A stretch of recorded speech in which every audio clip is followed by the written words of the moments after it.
I have told this story so many times at my own dinner table that my grandchildren can recite the worst of it back to me, word for word, in the exact simpering tones the three society matrons used. But I was there. I saw it with my own eyes, standing not 6 feet from Miss Eleanor Ashworth when Lady Trevane looked her up and down as though she were a bolt of cloth laid out for purchase, and said, loudly enough to carry over the orchestra, "Trade has such presumption these days, dressing itself up in silk and imagining it will pass." I had known Eleanor since she was a girl of 7, riding her father's shoulders down at the docks while he counted crates coming off a ship from Bombay. Josiah Ashworth was the truest friend I ever had, and when he asked me to accompany his daughter to the Marchbanks ball that autumn, because her mother had been gone 5 years and he himself had a trading fleet to mind, I did not hesitate. I did not know, when we climbed into the carriage that evening, that I would spend the rest of my life glad I had gone. The ballroom at Marchbanks House was lit with perhaps 400 candles, their light catching on chandelier crystal until the whole room seemed to shiver, and Eleanor stood beneath that light in a gown of deep blue silk that had cost her father a fortune, and suited her better than any woman in the room, though I am an old man and perhaps not impartial. She held herself the way her mother used to hold herself, spine straight, chin level, and when Lady Trevane's comment landed she did not flinch. She only turned, slow and deliberate, and looked the woman full in the face. "I beg your pardon, Lady Trevane," Eleanor said. "I did not realize silk required a pedigree to be worn correctly. I shall inform my dressmaker." There was a ripple of something through the small cluster of matrons around Lady Trevane, not quite laughter, more the sound of women deciding whether laughter was permitted. Lady Trevane's face went the color of a plum. "You are impertinent," she said. "I am plain-spoken," Eleanor said. "I understand the two are easily confused, in certain company."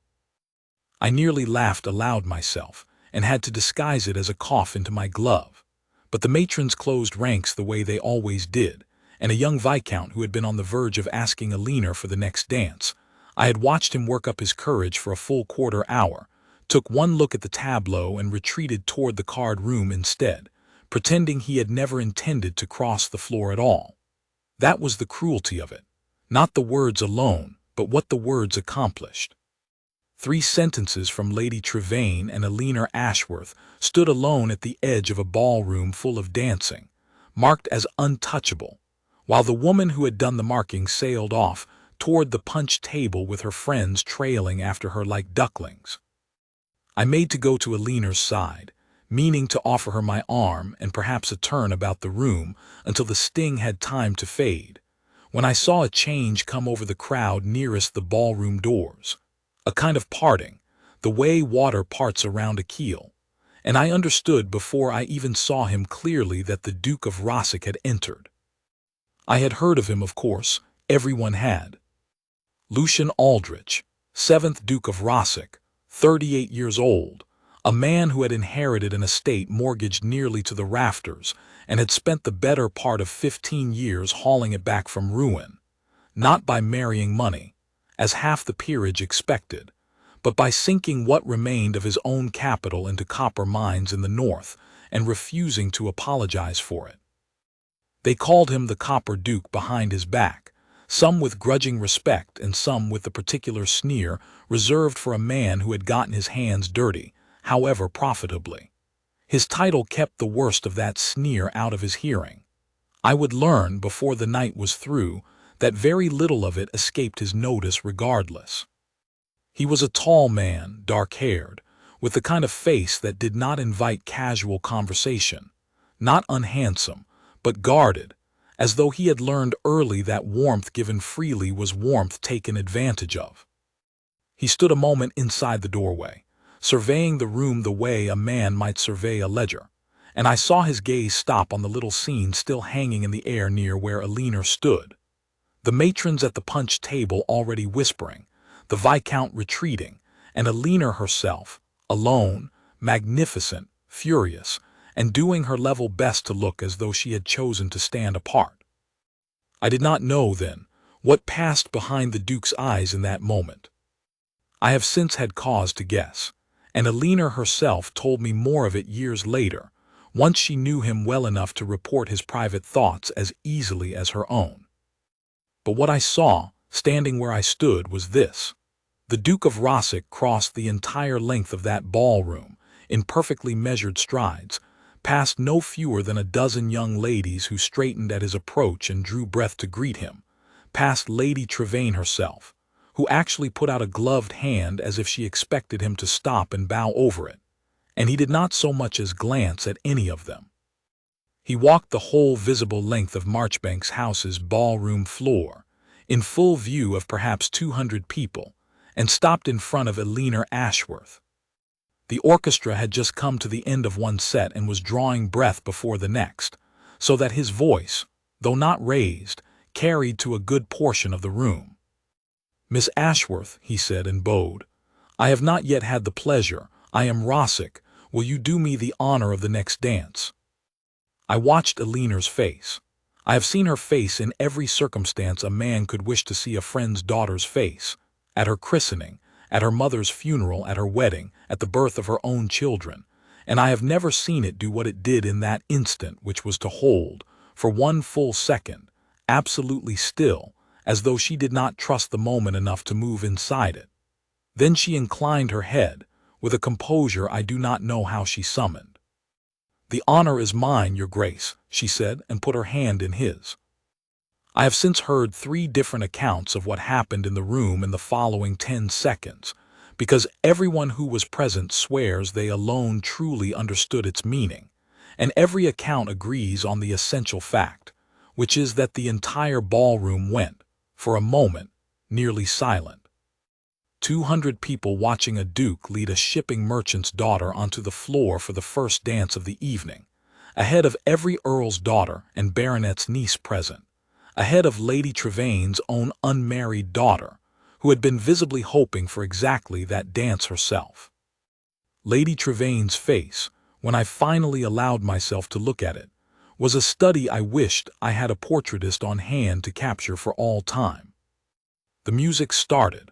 Alina danced the way she did everything, with a controlled grace that gave away nothing of what must have been a storm underneath, and the Duke danced with the economical precision of a man who had learned the steps as a duty rather than a delight, and had only lately begun to suspect delight might be possible after all. I did not hear their conversation. I was too far off, and a proper gentleman does not eavesdrop upon a lady, whatever his curiosity. But I watched her posture ease by degrees as the dance went on, watched her chin come down from its defensive angle to something more natural, and I watched him watch her in a way that told me, old bachelor that I was even then, that this was not a gesture of pity. It could not have been pity. A man does not walk the length of a ballroom, past every eligible and encouraging face in the county, to extend pity. I have turned that fact over in my mind many times since, in the years I have had the privilege of knowing them both, and I remain certain of my reading of it. What crossed that floor was recognition. The Duke of Rossick knew precisely what had just been done to Alina Ashworth, because some smaller, blunter version of the same contempt had been done to him 100 times over by men who resented that his fortune smelled of ore rather than of ancient soil. He was a duke, and dukes are protected from the worst of it by the armor of their rank. She had no such armor. He must have seen that instantly, standing in the doorway, seen the unfairness of it as plainly as a man sees a crooked ledger column, and crossed the room to correct it before anyone else in that glittering, cowardly crowd found the nerve to do the decent thing first. When the dance ended, he did not release her hand at once. He held it a moment longer than strict form required, said something too low for me to hear that made her lips curve, not quite a smile, but its herald, and then bowed over her hand properly and led her back not to the edge of the room where she had been standing in exile, but to a settee near the center of things, in full sight of everyone, where he saw her seated and fetched her a glass of ratafia himself, rather than sending a footman. and stood beside her in conversation for a further quarter-hour, while half the ballroom found sudden urgent business in glancing their direction and pretending not to.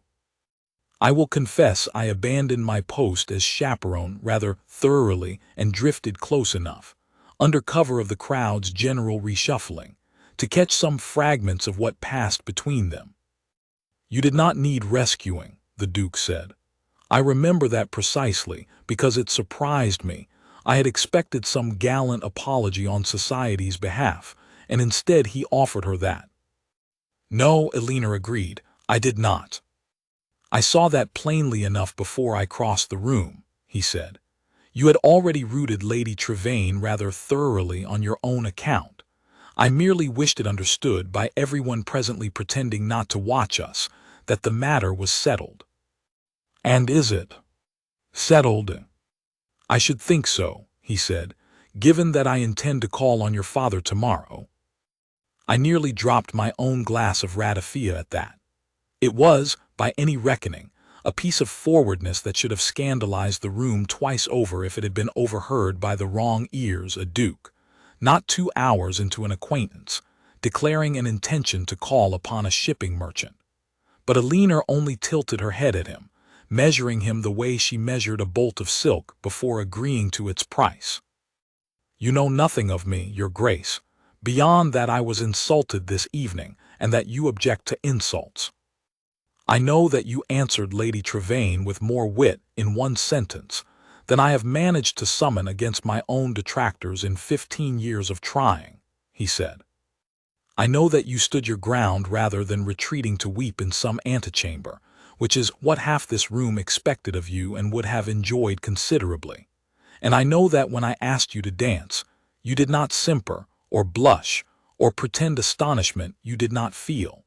You looked at me as though you were deciding whether I was worth the trouble. I found I very much wanted to be found worth the trouble." "That is a great deal to know of a woman after one dance," she said. "I am told I am an unusually attentive man," he said, "when the ledger interests me." She laughed at that, a real laugh, quickly suppressed behind her glove, but I heard it, and it was the first wholly unguarded sound I had heard from her all evening. I retreated at that point, satisfied that whatever else the night held, Josiah's daughter was in no danger from this particular quarter, and went to find myself something stronger than ratafia. The Duke was as good as his word. He called upon Josiah Ashworth the very next afternoon, and I know this because Josiah sent round a note to my house that same evening in a state of considerable bewilderment, asking whether I had heard anything of a Duke of Rossick calling at his counting-house, of all places, rather than at his home, and sitting for the better part of 2 hours discussing the price of copper ore and the state of the shipping routes to the Cape, as though he were any ordinary man of business come to inquire after an investment. I went to see Josiah myself the following morning, as much out of my own curiosity as out of friendship, and found him still turning the visit over like a coin he could not decide was counterfeit or genuine. He asked me nothing of Eleanor's dowry, Josiah told me, pacing behind his own desk in that cluttered counting-house that smelled of tar and salt and old paper, the smell I had always associated with him since we were young men starting out together. Not one word of it. He asked me about the tonnage of my fleet, and whether I had considered diversifying into the coal trade given the copper concern's appetite for fuel, and what I thought of the new insurance underwriters at Lloyd's. 2 hours, Thomas, and not a syllable about money in the sense you would expect a suitor to raise it. Perhaps he wished to understand the man before he understood the fortune, I said. Perhaps, Josiah said, though I could hear the suspicion still working in him, the suspicion of a man who had spent 30 years being courted for his money by people who despised him otherwise, and had learned to distrust any attention that did not immediately name its price. Or perhaps he is more subtle than the others, and means to arrive at the fortune by a longer road. Ask Eleanor what she thinks, I suggested. Josiah's face did something complicated at that. She has already told me what she thinks. She thinks I ought to let him call again and see what comes of it. She thinks, he stopped, and sat down heavily in his chair. "She said something to me last night, Thomas, after we returned from that cursed ball, that I have not been able to put out of my mind. She said she has spent 6 years attending balls and suppers and garden parties on the strength of my money, and been made to feel, every single time, that the money was the only part of her anyone found worth acknowledging. She said the Duke was the first man of that whole rank of society who looked at her, and saw a person arguing with Lady Trevane, rather than a purse arguing with a title. I did not know what to say to that, so I said nothing, and let Josiah sit with it a while. The Duke did call again. He called, in fact, 3 times in the following fortnight, and on the 3rd occasion he did not confine himself to the counting-house, but asked Josiah's permission to take Alina driving in the park, which Josiah granted with the air of a man who had decided to stop fighting a tide he could not turn back regardless. I was not present for that drive, of course, a chaperone being unnecessary for an open carriage in a public park in broad daylight, but Alina told me of it herself, some weeks later, when we had all grown easy enough with one another that she spoke to me almost as freely as she might have spoken to her own father. "He asked me about the shipping business," she said, as though it were a subject that interested him for its own sake, and not merely as a means of making conversation with a woman he found himself obliged to entertain. "He asked what I understood of the risks my father ran with each voyage, and I told him. The insurance, the piracy off the Barbary coast, the way a single bad storm in the Atlantic could cost a season's profit in an afternoon. And do you know, Thomas, he did not once look bored or indulgent, the way men generally look when a woman speaks of business, as though she were a clever dog performing a trick above her natural capacity. He argued with me.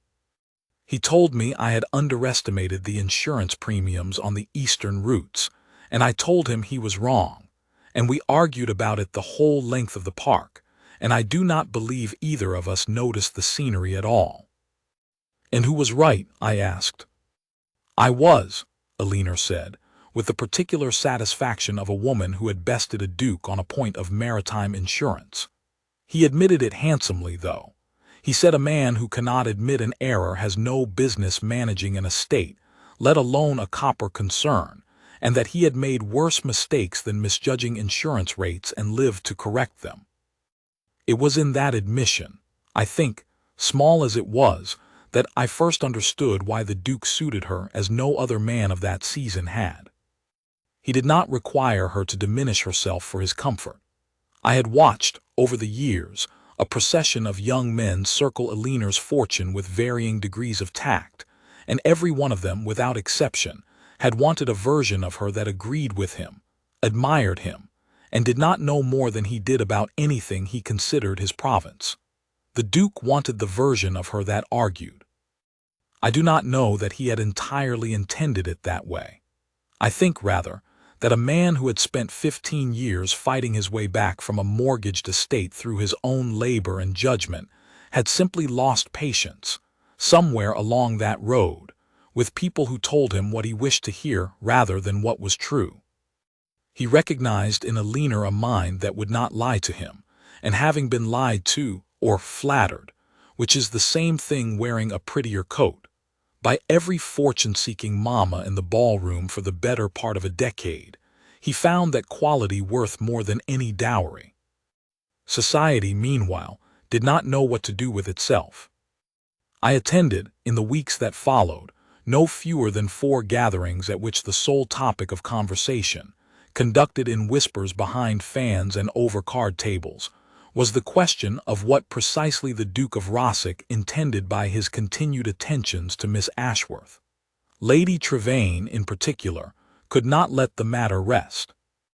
I heard her, at the Furrers Musicale, attempting a new line of attack, murmuring to a circle of her particular friends that no doubt the Duke required capital for some further mining venture, and had settled on the most direct means of acquiring it, being himself not so very far removed from trade as his title suggested.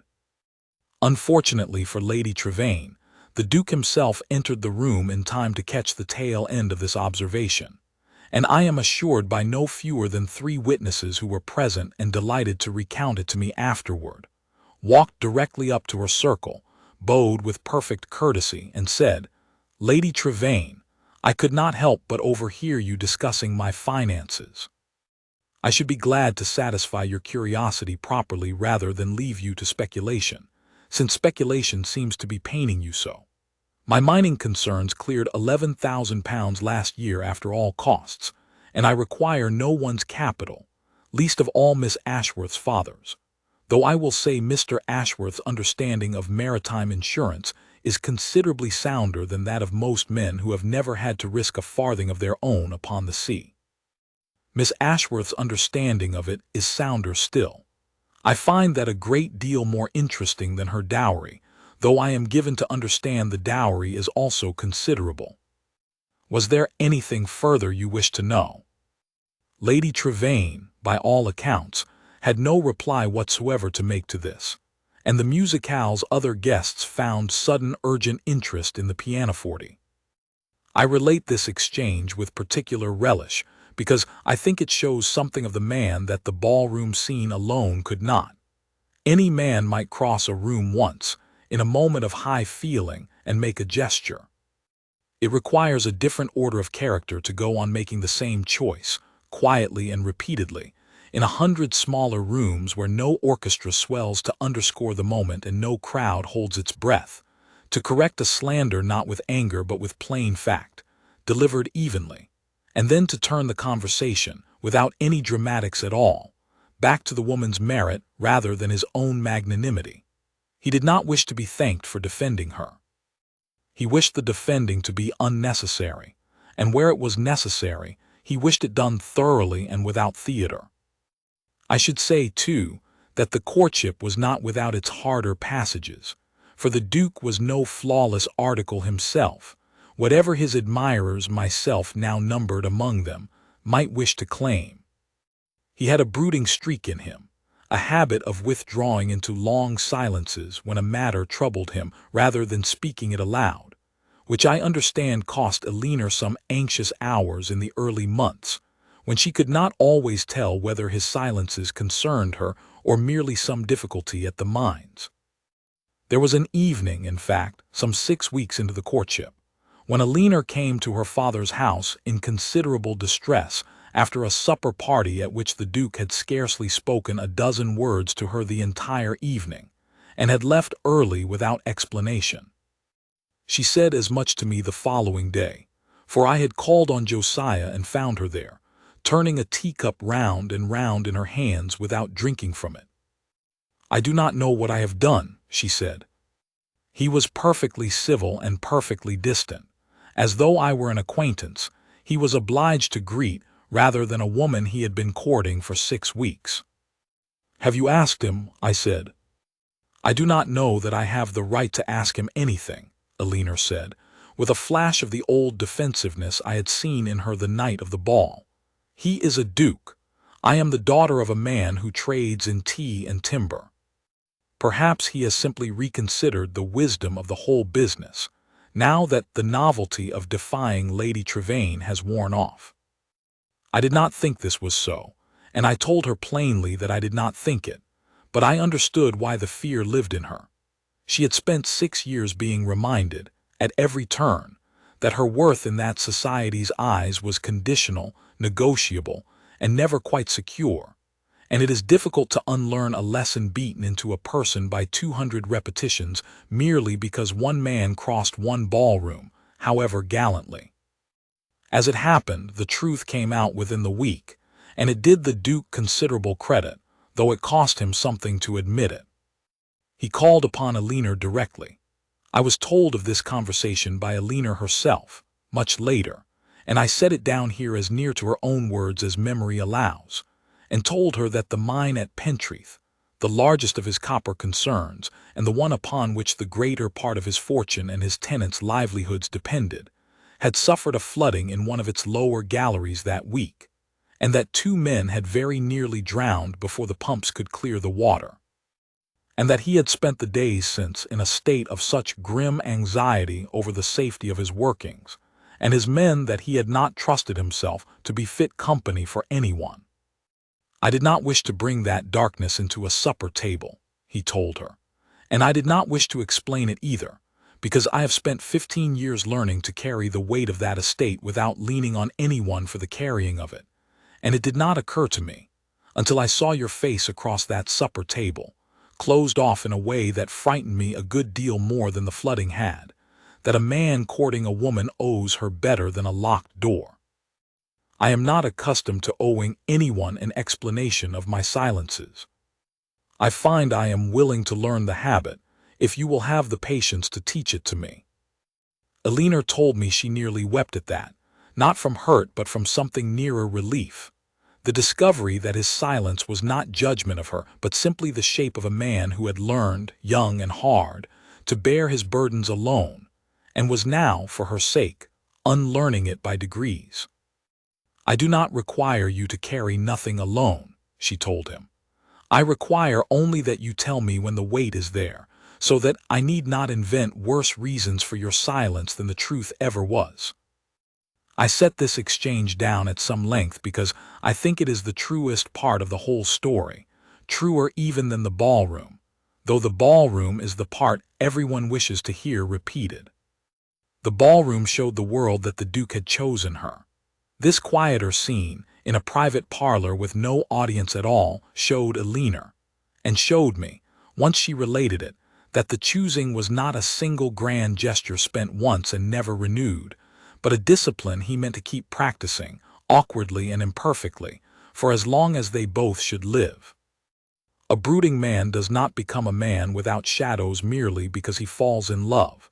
He becomes, if he is worth having, a man who lets the woman he loves stand near enough to see the shadows and is not ashamed of what she sees there.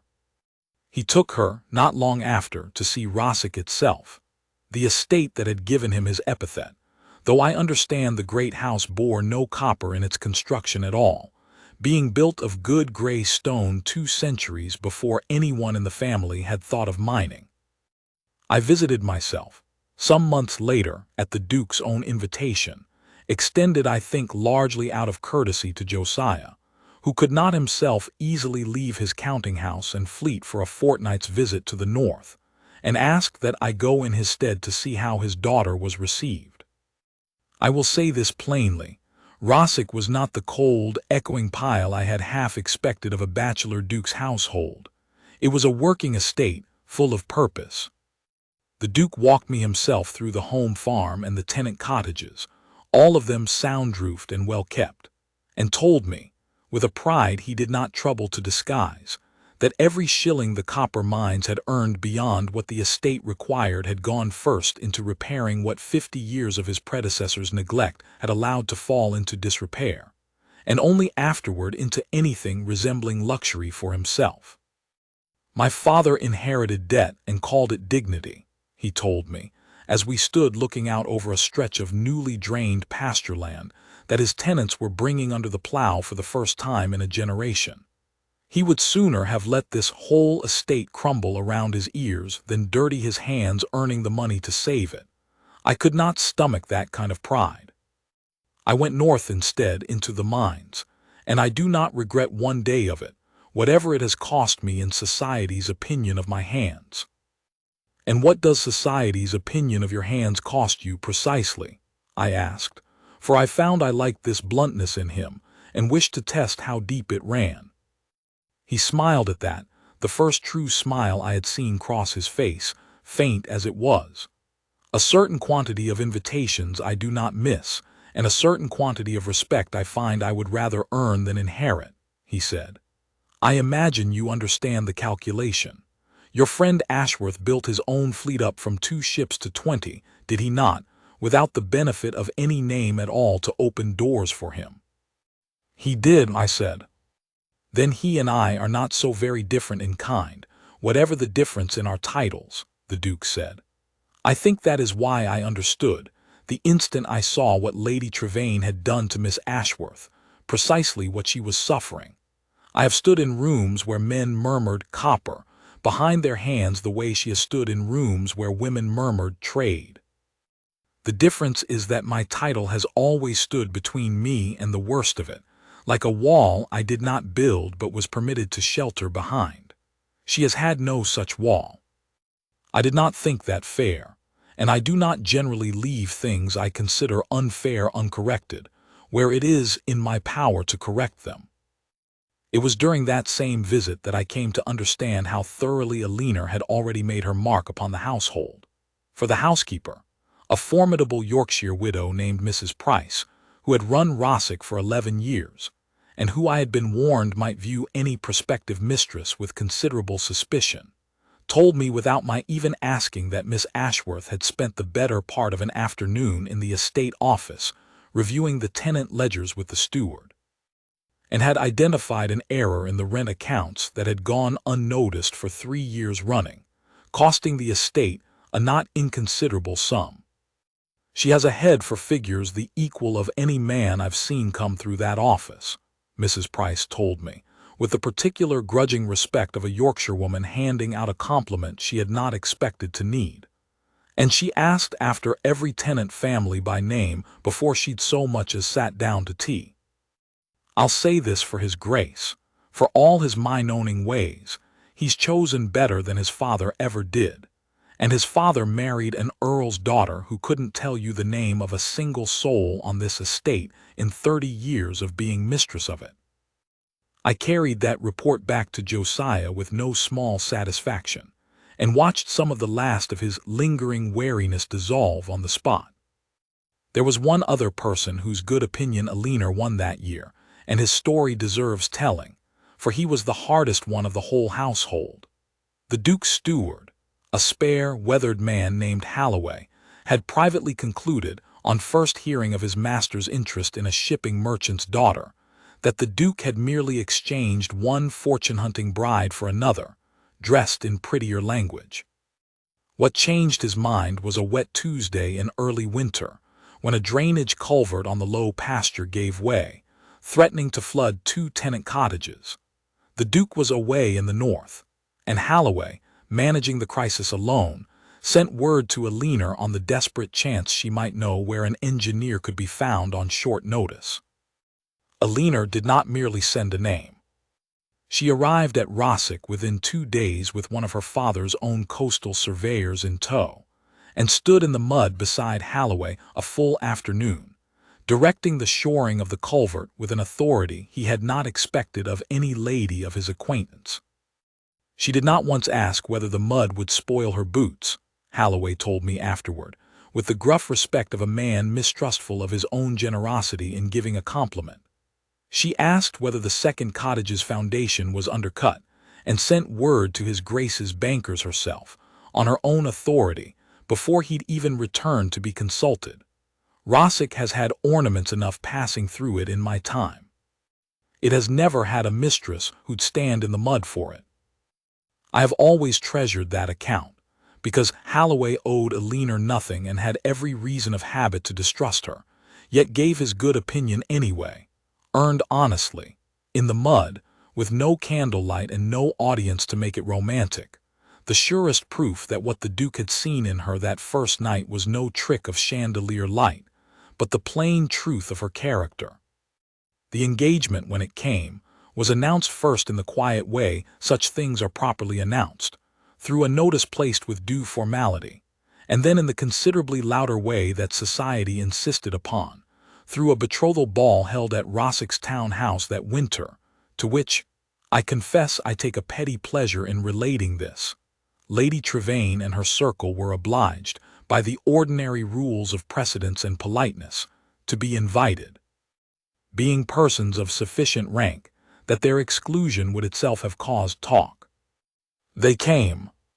I do not know what excuse they gave themselves for coming, curiosity or spite, or the simple inability to stay away from a spectacle they had themselves helped create. But they came, and I made certain to be standing near enough to Alina when the Duke led her onto the floor for the first dance of that evening too, exactly as he had done at Marchbank's house a year before. Only this time there was no doubt in any corner of the room what the dance signified, and no Viscount retreating to the card-room, and no murmur of trade behind any fan, because the woman dancing in the Duke of Rossick's arms was, within the month, to become the Duchess of Rossick, and every mama in that room who had once excluded her from a set now angled for the honor of an introduction. Alina handled it, I will say, with considerably more grace than I would have managed in her position. She did not gloat, though she would have been forgiven a measure of it. She greeted Lady Trevane, when that lady was finally obliged to approach and offer her felicitations, with perfect civility and not one word of triumph, though I saw a glint in her eye that told me the civility cost her some effort. "I am so pleased for you, Miss Ashworth," Lady Trevane said, through what must have been considerable internal effort of her own, "and may I say, the Duke is fortunate in his choice." "He tells me so himself, quite regularly," Alina said, "though I confess I find myself equally fortunate, and I have always thought a marriage wants two fortunate parties rather than one grateful one. Will you take a turn about the room, Lady Trevane? I find balls considerably more pleasant when one is not standing at their edges." It was, I thought, as neat and dignified a piece of revenge as I have ever witnessed, precisely because it did not announce itself as revenge at all. She had simply taken the one thing that had been used to wound her, her exclusion from the center of the room, from the dancing, from the warmth of the candlelight, and turned it, without malice, into an invitation.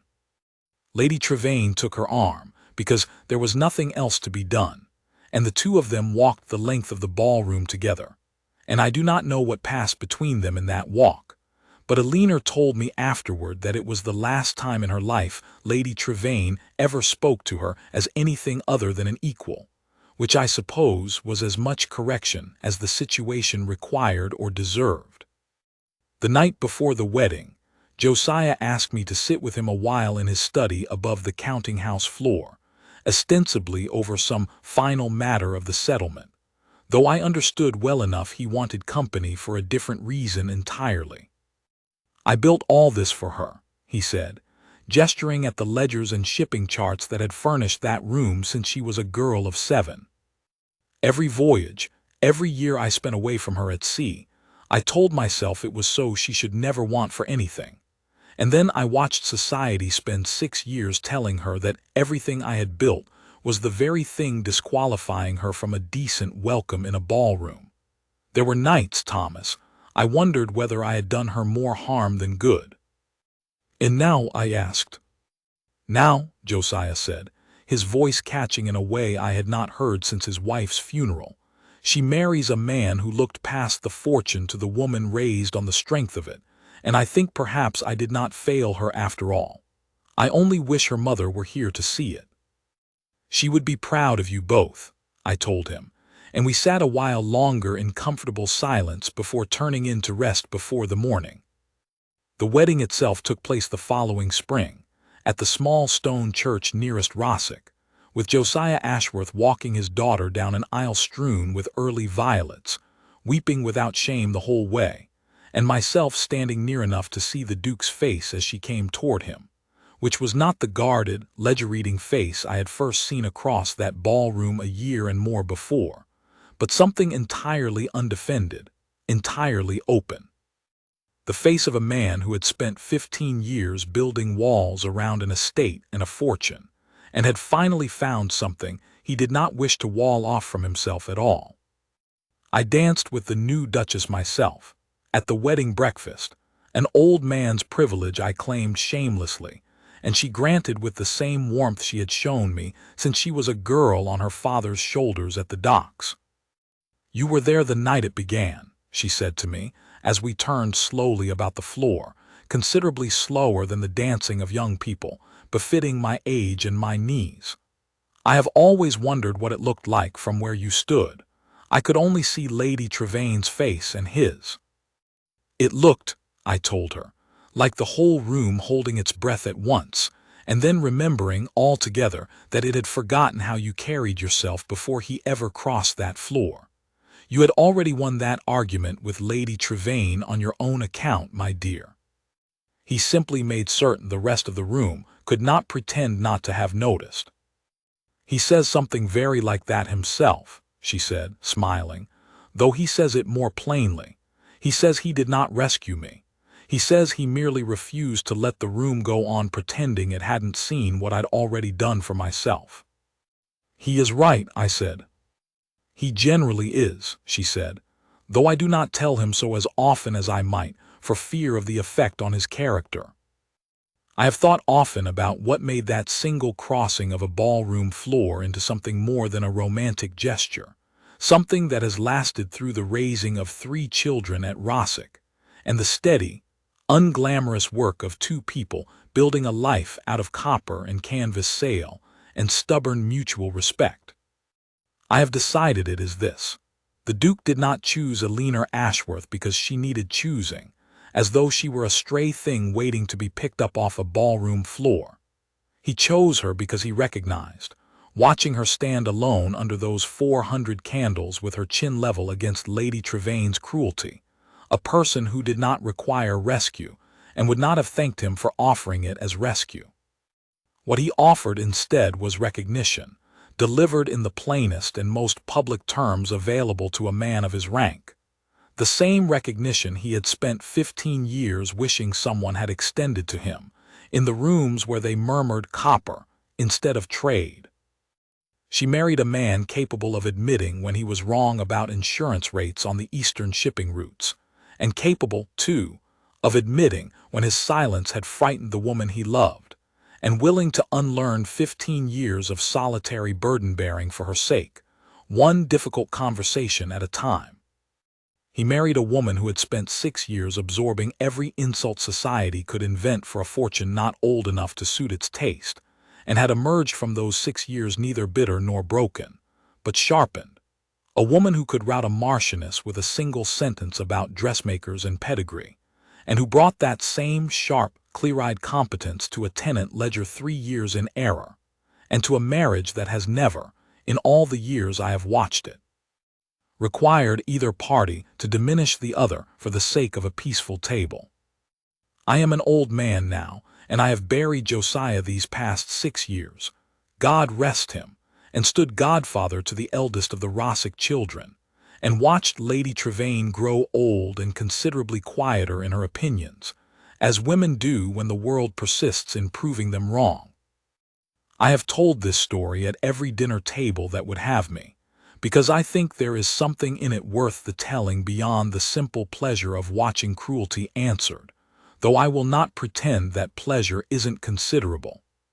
What I think is worth telling in the end is this: that on one autumn evening, under 400 candles, a young woman who had been called beneath consideration by half the room stood her ground without a single ally beside her, and a duke who understood exactly what that particular loneliness cost, because he had tasted a milder version of it himself, walked the whole length of a ballroom to make certain the room could never again pretend it hadn't seen her standing there, dignified and unbroken, waiting for no one's rescue and needing none, except perhaps the rescue of being seen at last exactly as she was. That, I have always thought, is the whole of the story worth telling. The rest, the courtship, the copper mines, the tenant ledgers, the wedding among the violets, is only what naturally follows when a man has the sense to recognize what he is looking at, and the courage to cross a room in front of everyone to say so. I am told that a portrait of the Duchess hangs now in the Rossick Long Gallery, painted some years after the marriage, showing her in a gown of deep blue silk not unlike the one she wore that first night, and that visitors to the house who do not know the story sometimes ask why so plain a portrait, of a woman past the first flush of youth, standing alone with her chin level and her gaze direct, hangs in the place of greatest honor, where the light from the tall windows falls upon it first of any picture in that gallery. The Duke himself, I am told, always gives the same answer whenever he is asked. He says it is not a plain portrait at all, but the truest likeness ever painted of a woman who did not require his rescue, only his recognition, and that he intends to go on being grateful for the privilege of having offered it every day of his life, for as long as he is spared to offer anything at all. I believe him. I was there the night it began, and I have watched the years since bear out every word of it. There are marriages built on fortune and marriages built on rank, and I have seen enough of both to know how thin such foundations often prove. But I have rarely seen a marriage built, as theirs was, on the plain fact of one person seeing another clearly, at the precise moment the rest of the world had chosen to look away, and choosing, publicly and permanently, to look closer instead.